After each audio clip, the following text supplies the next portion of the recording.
ఫైనల్గా ఆయన debate proposal గురించి చెప్పారు. చెప్తూ కరుణాకర్ చెప్పిన డిబేట్ ప్రపోజల్కి నాకు అంగీకారమే, మొదట బైబిల్ గురించి మాట్లాడుకుందాం, తర్వాత ఒక 5 రోజుల్లోపో ఒక వారం రోజుల్లోపో హిందూ గ్రంథాల గురించి మాట్లాడదాం అన్నారు. చెప్తూ ఆయన ఇంకొక విషయం కూడా మాట్లాడారు చాలా ఇంట్రెస్టింగ్గా. జూలై 23 బాగా కలిసి వచ్చింది నాకు, అదే పెట్టుకుందాం అన్నారు. మాకు అద్భుతంగా కలిసి వచ్చింది జూలై 23, ఆ రోజే పెట్టుకుందాం, మాకేం అభ్యంతరం లేదు.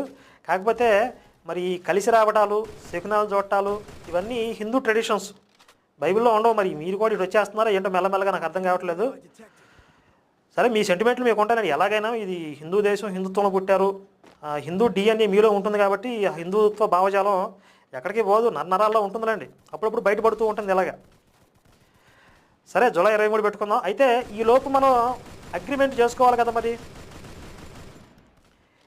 అంశం ఏమిటి, అసలు చర్చనీయ అంశాలు ఏమిటి, దానికి నియమాలు ఏమిటి,